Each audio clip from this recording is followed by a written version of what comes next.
All right, so tell me, what'd you guys read? What'd you read out of this book? The different types of Victorian houses. Okay, different types of Victorian houses, different styles of Victorian houses. What are we talking about when we're talking about the Victorian time period? It's not called Victorian style. It's a time period, it's an era. So what is the Victorian era? Victorian time period? 1860s? Doesn't necessarily have to be a date, specifically. Let's start off here. When we call it Victorian, who are we referring to? Queen Victoria. Queen Victoria of? England. Okay. Does anybody know when her reign took place? Until very recently, she had the longest reign in British history. Until who beat it? Queen Elizabeth II. So when did Queen Victoria reign? It's not during the Renaissance, no. Anybody? Do I have any history majors in here? Industrial Revolution, maybe? Definitely, yes. During the Industrial Revolution. What century? 19th century. In the 19th century. So when we're talking about Victorian architecture in the United States, we're generally talking about architecture from the late 19th century. So what's going on in the United States during the late 19th century? Recovery. Recovery from, Civil War. especially in what part of the country? The South. So the South is recovering from the Civil War. What else is taking place? Somebody mentioned the Industrial Revolution. What does the Industrial Revolution have to do with this? Because it meant that parts of the house could be manufactured. Okay, so there's a lot of industrialization that is taking place after the Civil War. Railroads are being built. They are tying cities together. People are starting to move from coastal areas inward, right? We're becoming an industrialized society. This is true north and south. We're better connected than we ever had been. There's huge amounts of immigration pouring into the United States, specifically from European countries at this time. There are a lot of new religions that are coming into the United States during this time. There are a lot of Catholics who are coming in. There are a lot of people who are Jewish who are coming in at this time. So the demographic of the country is changing, right? And with all of this industrialization, there are leaders of the industrialization. So there are people who are making basically a ton of money, right? Does anybody know who some of these people were at this time? Rockefeller, Carnegie, Vanderbilt. How are they making their money? Industrialization. Right.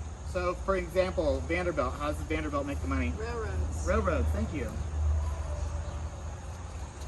What about Rockefeller? I think oil. Oil. Okay. What about Carnegie? Steel. Okay. So these are great, great leaders in industry. They're making a ton of money, and there are a lot of other people, even on a smaller scale, who are looking to them to become a lot like them.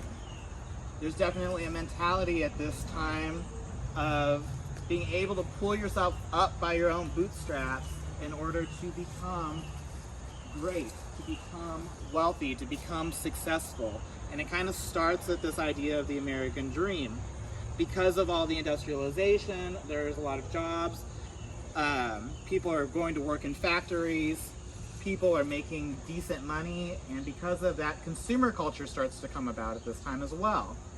So you see the first department stores. Whenever you are driving down any town, any main street, east of the Mississippi River, you're going to see a somewhat familiar sight. That familiar main street, that familiar downtown. Do you guys know what I'm talking about when I'm talking about that? Lines and lines of 19th century, usually Italianate shop facades. Lexington has it, Harrodsburg has it, Paris, Kentucky has it, you name it. So we're going to be mainly talking today about housing from that time period, and we were talking about different styles. There are quite a few different styles. With consumerism comes this idea of individualism and being able to have choice. So before this time period, you really have these national styles. You got Georgian, Federal, Greek Revival, Gothic Revival, Exotic Revivals, Italianate, Second Empire. But during this era, there is an explosion of different choices. So what were some of the choices in the late 19th century? What were some of the styles? Anybody? You read about them. What's that?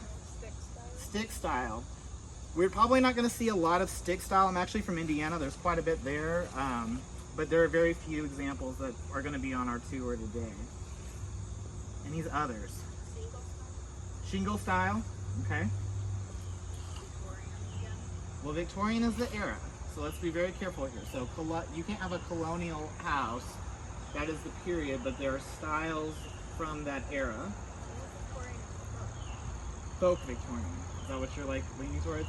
So folk Victorian is what it's mentioning folk houses that take place in the Victorian era. But the Victorian era is the overall era, and underneath that are different styles.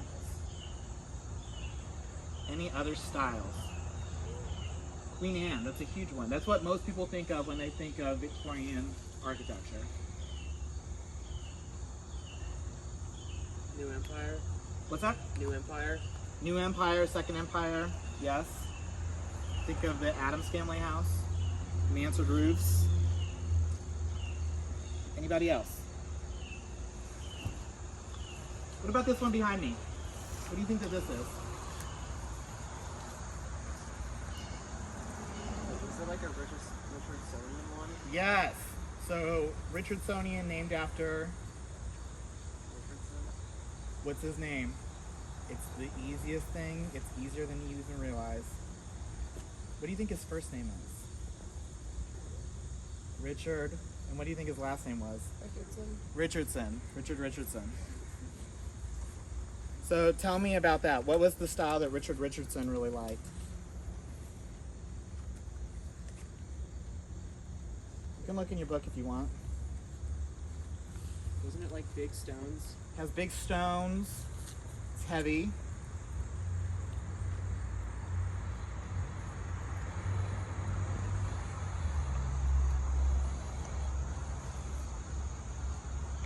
Let me just give it to you.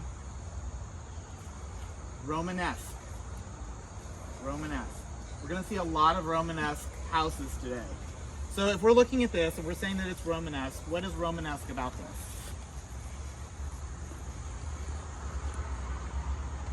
Got the big stone arch. It's got the big stone arch. What do you think that that arch is called? What kind of arch do you think that is? It's a Romanesque arch. Yeah. What else? What else do you notice on this building? Got the decorative pieces up there by the windows. It's got decorative pieces by the windows. Probably built out of something like a terracotta. It's painted so it's hard to see. That's some stained glass. It has stained glass in it. What's the really big notable character defining feature of this house? The shape of the roof. The shape of the roof, specifically where? Is it the tower? Probably on the tower. So let's focus on that. I would say when I'm looking at this house, the first thing that I see, the thing that makes it unique, the thing that makes it look nothing like any home that I've ever lived in, is that the thing has a tower. It looks like a castle, right? So it's definitely something that is inspired from Gothic architecture, something from the medieval era, with this very large tower. There is something that is notable about the roofs. It is very common in most American Victorian architecture of this time. The main part of the roof is pyramidal in shape. What do I mean by pyramidal? Shape of pyramid. Right, it's got like the shape of a pyramid. So some of them are often literally like a pyramid. Some of them are just hipped roofs. And that usually is the center of a Victorian house. And then it has several gables or towers which stem off of that. We're going to see this feature in small homes as well as larger homes. What do we notice about the form of this house? It's very symmetrical. Did you say it's very symmetrical? Well, facing front footing. I'll say it's more feminine because one side is Okay. I'd say that it's very asymmetrical, right? Because it's got the tower on one side and then it's recessed on the other. I think that my very favorite feature about this house specifically is the little wildcat that's sticking his head out. You guys see that? How do you think all of these details, all of these features were possible? Industrial Revolution. Because of industrialization, a lot of these features could be produced, mass-produced in a factory, and you could then order them. So before this era, you would have had an artisan who would have had to make each one of these features for your building, but now through a catalog, you can order it from a factory and it can be delivered to the building site from the railroad. So because of that, we're going to see a lot more ornamentation that we may have before. The last home that we looked at, which was we spent the entire time talking about it. The Loudon house belonged to a very, very wealthy family. A very, very wealthy family was living there and had the house built. All of those features were custom features, but now you can get these features much less at a much more affordable price. And because of that, you see them incorporated in these homes. One of the things that you'll notice about a lot of architecture during the Victorian era is that more is more. If you can get it, if it's an option, why not just do it, right? So let's walk around and we'll look at several of these houses in Fayette Park and kind of assess them as we go along. What do you notice here? Let's talk about the form. Let's start with the form. What do you notice about the form? It's asymmetrical. Do you think that it is Gothic or classical? Gothic, why? Starting with the asymmetry. Okay, so there's more ornament.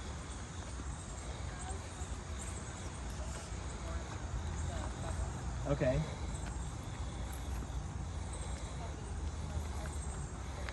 It's got the arches. It's got the what? What did you say? A turret or a tower. So it kind of looks like a what? A castle. So one of the things that we're going to notice is we're looking at a lot of these houses.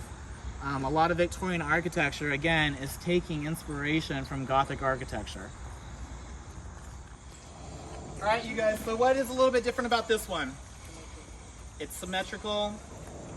What else do you notice? Do you think that it is Gothic or classical? Classical, does it remind you of anything? Has some Greek details maybe? Does it remind you of anything that we looked at earlier? The Hunt house. What about it makes you think of the Morgan house? It's got the same or similar leaded glass and the bricks. So what style was that? Federal. Does this remind you of a federal house? That's no accident. This is actually called a colonial revival. I don't want to confuse you guys. This is something that is later than the Victorian time period. We will be discussing this in depth when we go through Ashland Park next class. But it is something, it is going to be the next generation that comes after the Victorian era. So as we get into the 20th century, we're going to be moving into a lot of revivals, etc. that look like earlier American architecture. All right, let's keep on.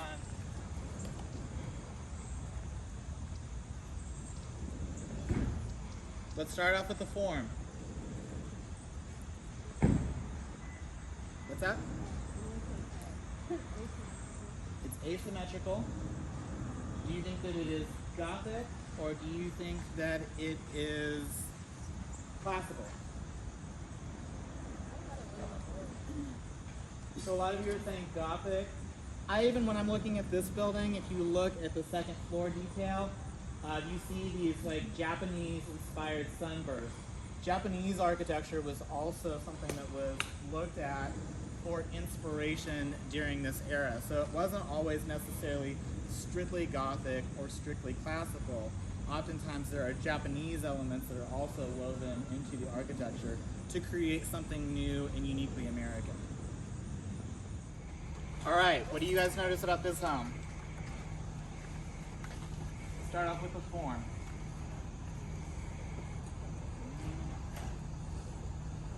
Asymmetrical. It's asymmetrical. Do you think that it has features that are classical or Gothic? Gothic. Somebody said classical. What is classical on it? The pillars in the front. So the columns are classical. It has a classical pediment. What is Gothic about it?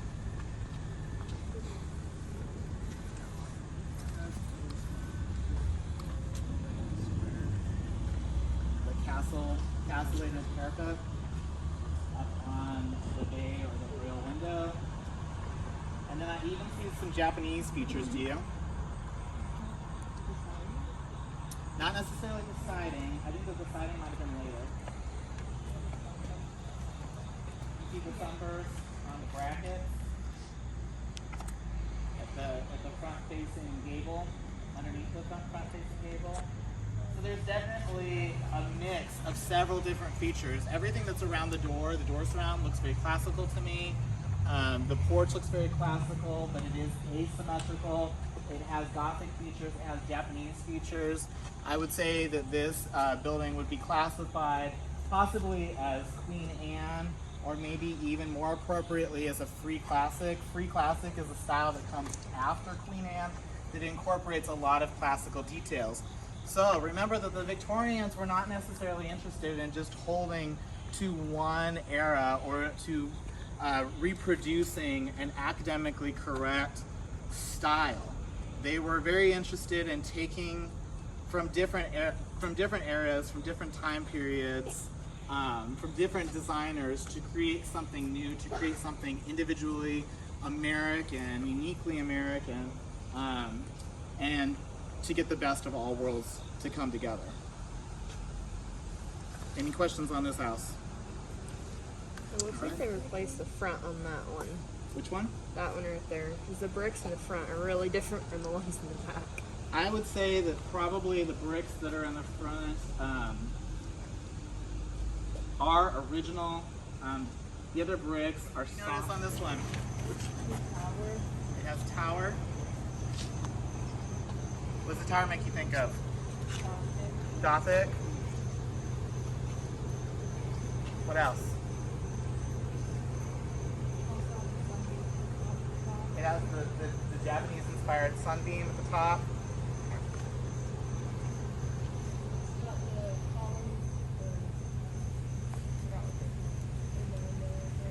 Oh, the pilasters? It has pilasters in the window. They're kind of leaning towards like a classical look, right? So it's got a little bit of classical and a little bit of Gothic there. Anything else? Anything else that sticks out to you? Asymmetrical.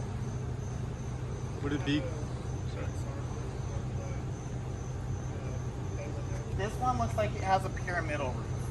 So I would say that this one is probably, again, a Queen Anne, starting to lean in the direction of a Free Classic. It does have that typical like pyramidal roof with the gables that are coming off of that, and then also the tower. One of the things that I think is really cool is whenever you're looking at the brick, you can see that it's gone from some kind of a stretcher bond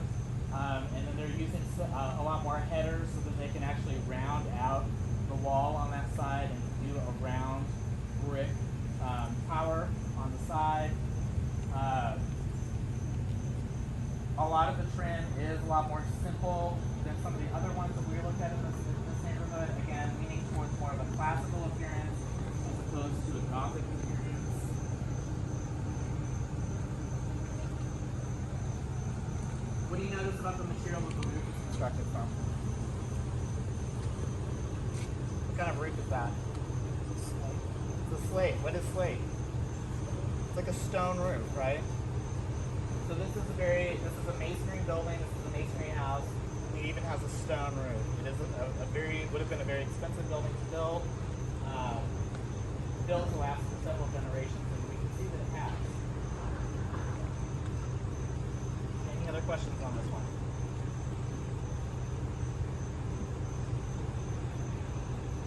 This is a very nice example of what I would consider a rehabilitation or even an adaptive reuse project that was done by my colleague Darren Taylor a few years ago. Whenever you're looking at this, you can see that he has preserved all of the character-defining features. What do you think the character-defining features on this house were? The door, okay. The windows.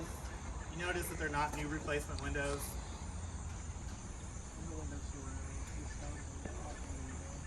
Okay, so all these windows surround. You can see it's got this leaded glass. It has a Romanesque column on it. He's preserved the century. But he's done a few things to update the house. It's been painted. The colors are very modern. I believe that he took the foyer, the front hall, and opened that up to let in a lot of light. You can see that the decking on the porch is all new. It looks historic. It still has that historic character to it, but there are also new modern elements that make it a very current house. It still is, I would still consider it somewhat traditional, but again, it's very updated. I think that it's a very seamless job. When you look around the corner,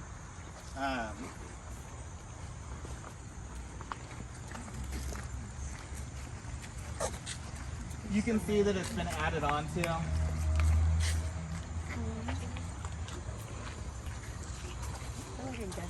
There's very honest contrast between the addition and the historic part of the building, but it's done in such a way that it is compatible with the rest of the house.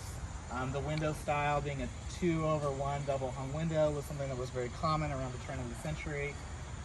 So again, it's a very nice, compatible addition, and overall a very well done adaptive reuse or rehabilitation to a late 19th century house.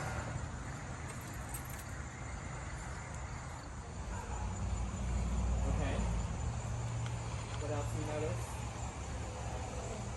It's got a lot of stained glass. It probably has my favorite stained glass window in Lexington, which is the one over the stained glass transom. It is underneath this Romanesque arch. You guys see what's in it? It's a spider with a spider web. It's perfect for Halloween. The front door almost has like what looks like fish scales to it. So a lot of organic features. Remember we were talking about the difference between Gothic features and classical features. The classical features, whenever they have some kind of ornament, is what? What? It's inspired from geometry versus Gothic is usually what? Organic. So here we have fish scales, spider web, dogwood, flowers. What other features do you see? Looks like a terracotta tile. I actually never noticed this before, but I almost think that I see some kind of face to it. What else do you notice? Do you think that this one is Gothic or classical? I think it's Gothic as well, I agree. What do you notice on the dormer?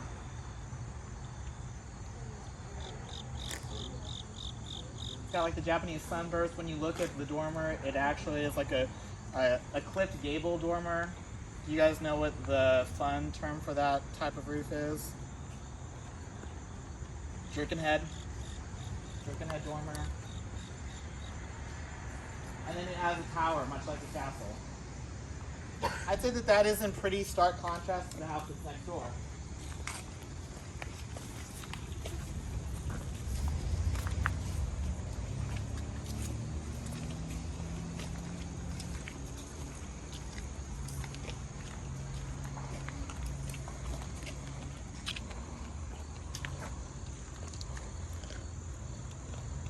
Can you tell me about this one? More columns It's got columns and pediments which are reflective of what? What kind of architecture? Classical architecture.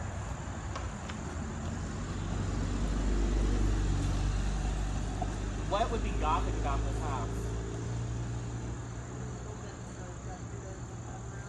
What's that? There's little bits of decorative elements. Okay. Are they Gothic though?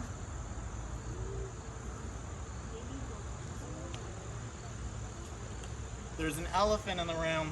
There's something that's staring at you guys. The asymmetry. So always start with the form, right? So the form of this is more Gothic, but the detail, the ornament on this is classical. So this is definitely what we would call a free classic. It has some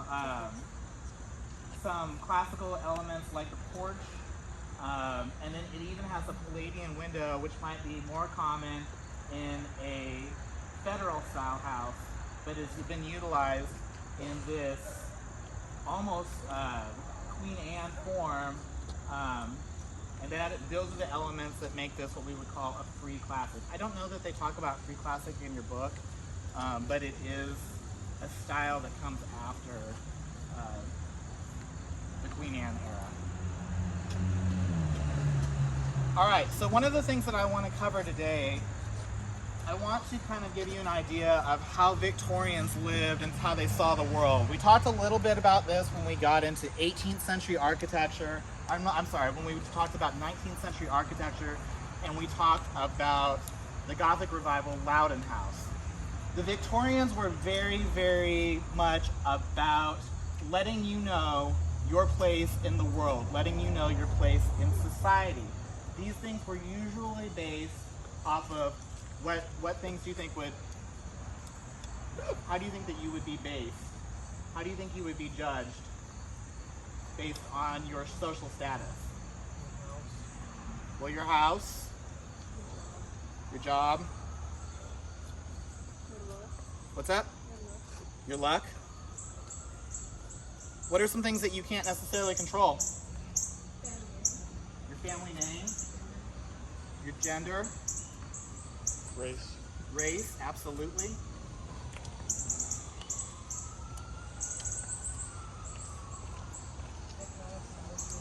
Economic status would be huge. So all of these things play a part, and we see it played out in buildings and in interiors, especially in the Victorian era. If you've ever been inside of a Victorian home, you'll notice it is not open concept. It is very, you have very defined spaces. The Victorians wanted to have complete control of their space so that they could open and shut doors so that they would be able to reveal and conceal as they needed. Urban plans were no different. So while we are in here, we notice that we are in this small kind of quaint enclave with all of these very fine homes. But we're about to leave this little enclave, and once we do, we will see that it's almost kind of like a clique. Are you guys old enough to remember the movie Mean Girls? Makes me think of Mean Girls, kind of like the popular kids sitting at a lunch table, right? Once we leave this, we're going to see that the architecture changes, and you're going to notice that all of these buildings face inwards towards one another. They are all families of a similar social class, and they are kind of excluding the working class. This would have been a wealthy neighborhood. So let's walk around the corner and see. All right, how do these houses here contrast to the homes that we just looked at? They're what? Very strongly. They contrast strongly. Okay, let's talk about that a little bit more. They're extremely simple. They're simple, okay? Shotgun. They're shotgun houses. What is a shotgun house? Front bay. It goes straight through. It's very simple. It's rectangular. Shotgun is that a style?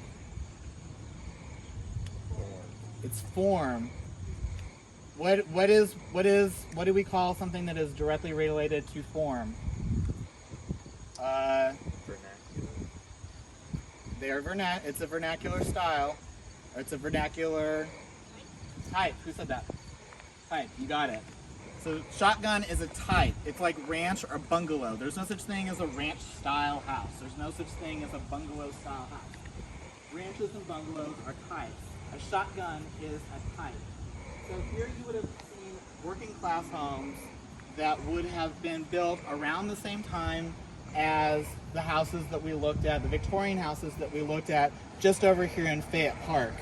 Whenever you look at the way that they are situated, you can see that if you were to work in any of these homes, you could easily live in one of these and walk, and you would be you're in very close proximity.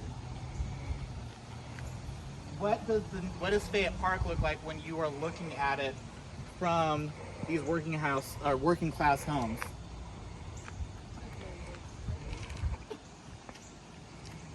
Do you see big open porches and stained glass windows like you did when you were inside of Fayette Park? No, what do you see? What are we viewing from here? It's an easier question. It's an easier answer than you know. Closed off. It's closed off. They literally have their backs to us, right? It's kind of like if I was trying to talk to you guys and you all gathered in a circle and you had your back to me. I'm like, hey guys, hey guys, hey guys. So you definitely see class distinction, 19th century class distinction played out in the urban plan whenever we look at this working class neighborhood as opposed to this very affluent late 19th century neighborhood. That is no accident. So today, whenever we look at different neighborhoods or we talk about different cities, we'll say, okay, this is an affluent side of town, or this is a working class side of town, right? And they're not walking distance from one another, right? You have to get in a car to get from A to B. But at this time period, different classes lived within very close proximity of one another, but they did have a way of showing some kind of a division. And here it is very clearly seen. I want to make it very clear that just because a building is larger, has more ornaments, has more expensive materials, does not mean that it is more significant historically or even architecturally than a vernacular building that might be simple, smaller, with less ornament. These are equally as important. They tell the story of Lexington just as much as the houses that are in Fayette Park. They tell us about Victorian architecture just as much as Fayette Park. If you were to go in any of these houses before they were opened up or remodeled, you would notice that all of the rooms are have very defined spaces, like what we talked about earlier, so that they could control what you saw and what you didn't see. These would be no different. This would not be an open floor plan. It would be room after room after room, and there would be doors that can be open and shut according to who you are and what your relationship to the resident was. Some of these actually still maintain some of their Victorian details, Victorian era details. You know which one I'm talking about? The orange one. So it actually has this it actually has this wood fretwork in the gable. Some people call that gingerbread. It is cut out to have an appearance that looks like something that could be Gothic or medieval and would have likely been constructed out of stone. So although the building is simple, it still has some ornament on it that is a nod to Gothic architecture, that is a nod to what would have been very popular or fashionable at that time. Any questions? All right.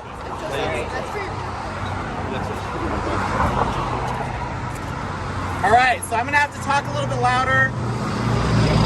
We're on North Broadway. This is one of the major thoroughfares through Lexington, but it does have some great examples of Victorian era architecture. Let's start with this house on the corner. What style do you think that this is? That's a good, Romanesque is a very good answer. It's very close. Anybody else? Guess. Richardson Romanesque. You're really close. It's not Romanesque. Look at the building materials. What do you see? What's that? Shingles. You gotta scream it. Shingles. Shingle style architecture.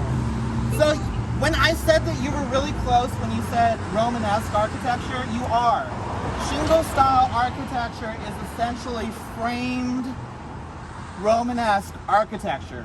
So when you look at this, it kind of has a mixture of both. It has a masonry first floor and then a framed second floor that is wrapped around in shingles. So they usually have a very short, kind of beefy appearance to them. They have a lot of curvature. All of this is made possible with the use of shingles. Sometimes they have a lot of colonial revival details in them. They tend to be more simplistic than something like a Queen Anne or a lot of the other Victorian styles. They're somewhat rare in the American South. They are very common in northern states, especially in New England states.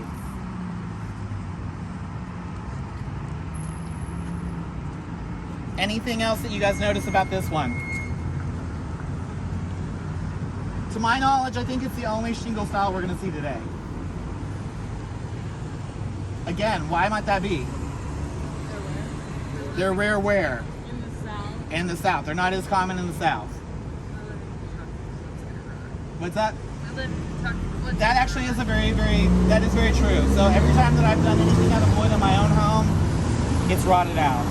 So generally in Kentucky, one of the things that you'll notice is that there's a lot of masonry buildings. You can see that there's not as much class distinction on Broadway as there was in Fayette Park. So here you see a very simple shotgun across the street that is nestled between two very grand or large homes.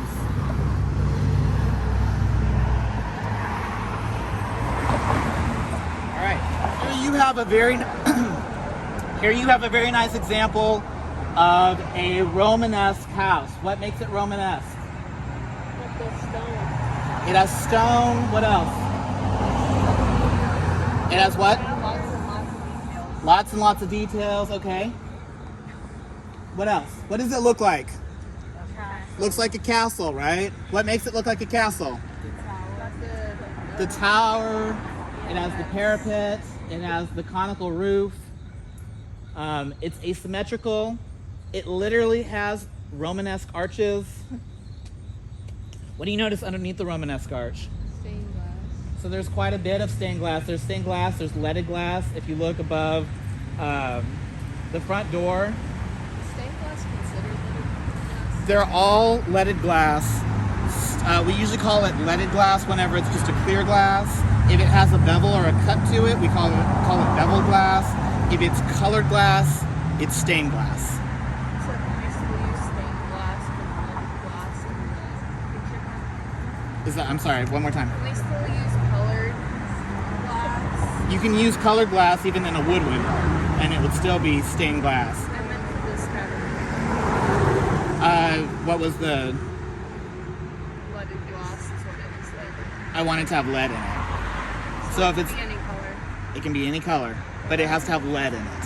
So as long as it has a lead cane, it's leaded glass. All right, anything else on this one? Let's keep. What do you notice about the form and the type here?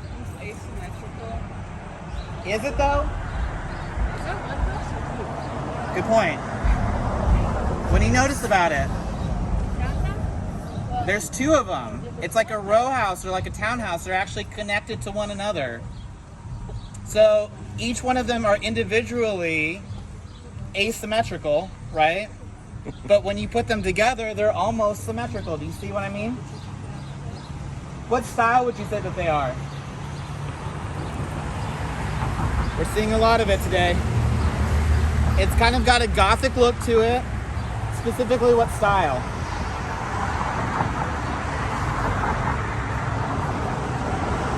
I would call these houses, I would say that these are probably Romanesque.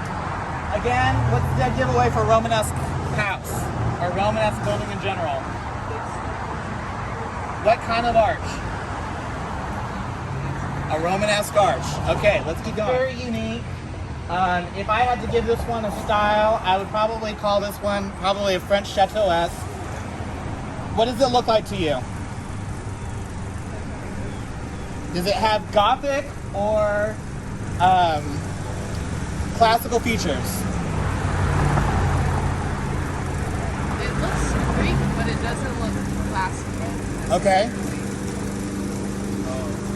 What do you guys think? Speak up. Gothic. Why?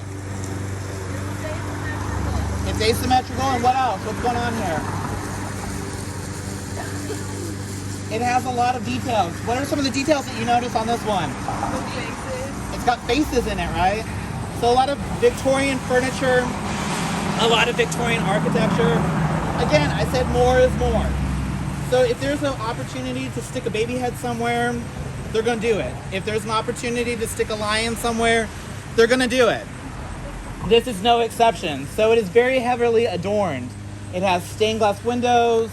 It has a lot of carving. It has carved stone. It is asymmetrical. There's a lot going on with this house. A lot of very interesting details. A little bit different than maybe like the heavier Romanesque houses that we were looking at before, like next door. Although it does have some Romanesque details as well. All right, 3 houses that are behind me. Just because a house is simple and small and maybe more befitting of a working class family does not mean that in this era it had to be absent of ornament. What do you notice about these houses behind me? They're what? This one has a tower, right? What else?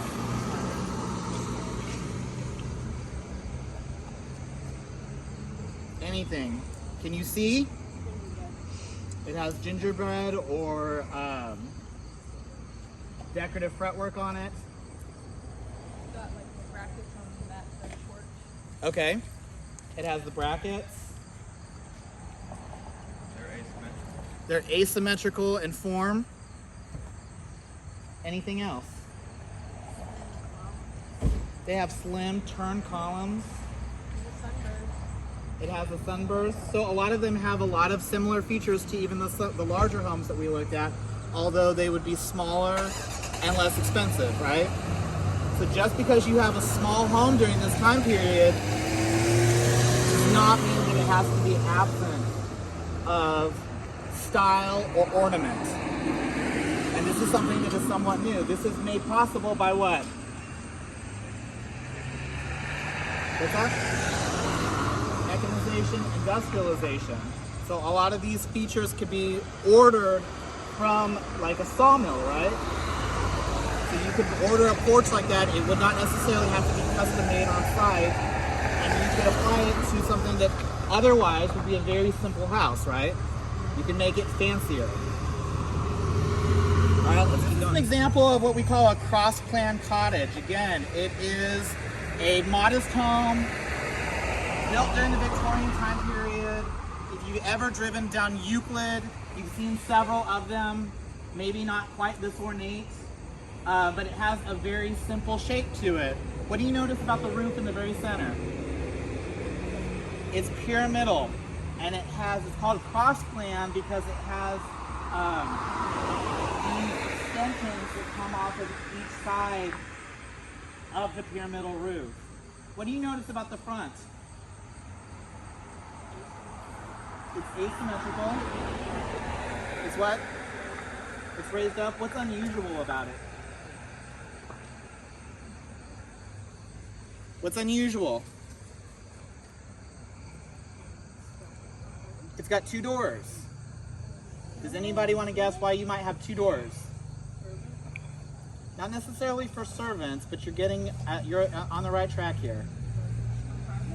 You have private spaces and public spaces in Victorian homes. So, one of these doors would likely go to a formal parlor.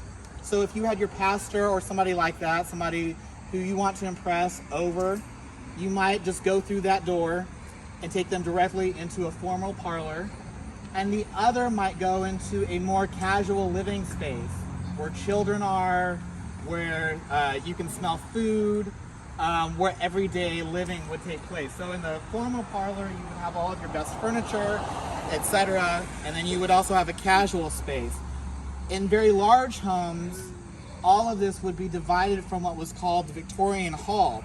But if you have a small house, you don't necessarily have a hall, right? Your hall is actually your porch. So from there, you go into a formal or a casual space. This is something that is very common, again, in a cross-plan cottage. So one of the styles that we talked about was colonial revival. Colonial revival starts to really take off during the very end of the 19th century, and it booms during the 20th century. This is a very old example, a very early example of a colonial revival. What do you think makes it colonial revival? You'll read more about this for next class. Symmetrical. It's symmetrical. What are some features that you see on it that remind you of the houses from the colonial era? It has the fanlight windows. It has symmetry. And the telltale feature for the colonial revival period would be what's called the broken pediment at the very top. I believe that this is on your scavenger hunt. This is probably the best example that I know of, unless you find a really good Bob Evans. All right, let's keep going. For example, shingle style. What type of roof is this? A gambrel roof. A gambrel roof. What does a gambrel roof look like? A barn. So later on in our next readings, we're going to talk about Dutch colonial. So you're going to see a gambrel roof on a Dutch colonial, but you can also find them oftentimes with shingle style houses. This is a great example, probably 1890s, 1900. This is an example that has a lot of colonial or classical features on it. You look at the second floor and you see the the window and door surrounds, as well as the classically inspired porch. And the owners that are nervous because all of you kids are like outside of their house. Yeah. Is there any reason their bricks have like a name on them? I can't tell if it's different names or just one company. They may have put them in themselves. The name is probably from whoever made the brick. The company who made style that you guys would have read about earlier. They continued to build it throughout the Victorian time period. What do you think it is?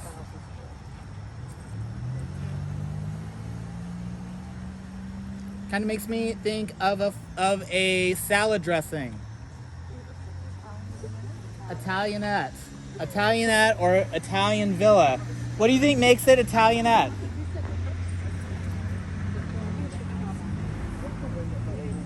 So the form of the house contributes to it. What else? The window what? Those are called hoods, the window hoods. So a lot of times they'll have either a Romanesque arch or a segmented arch. You see both of those present in this one. What do you notice about the roof?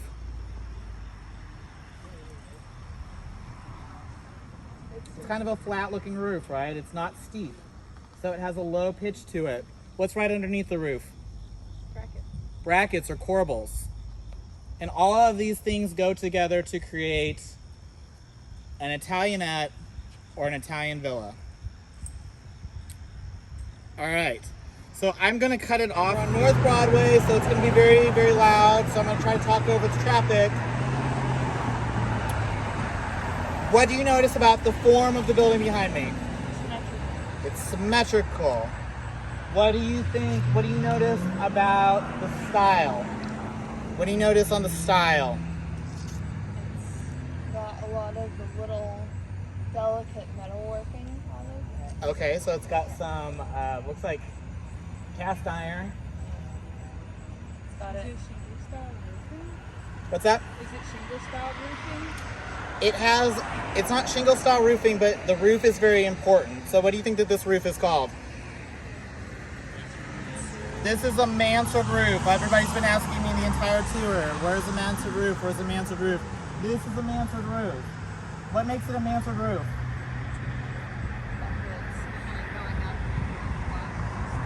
So what makes it a mansard roof is that it looks like a hip roof. that is actually cut off at the top. So it can be convex or concave.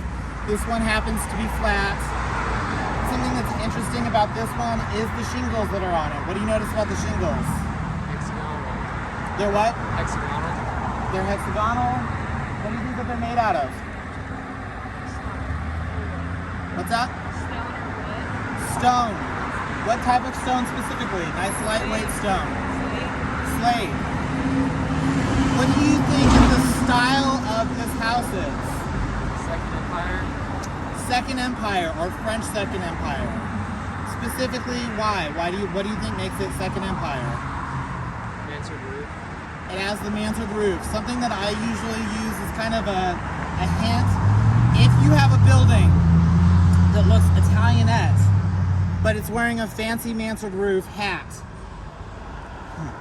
oftentimes that means that you have a Second Empire building. Second Empires oftentimes have Gothic features, but they can also have classical features. This one happens to have Gothic features. It is symmetrical.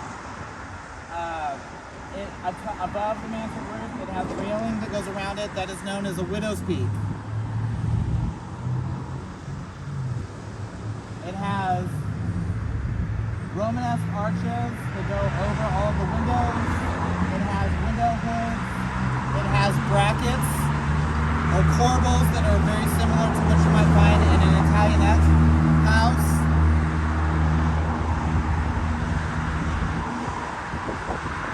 And it even has, what is this clover-looking shaped window? What's that? Kind of looks like something that might be found in a cathedral, right? Like a rose window. And all of these features come together to make a very, very good example of a Second Empire house here in Lexington on North Broadway. Any questions on this? All right.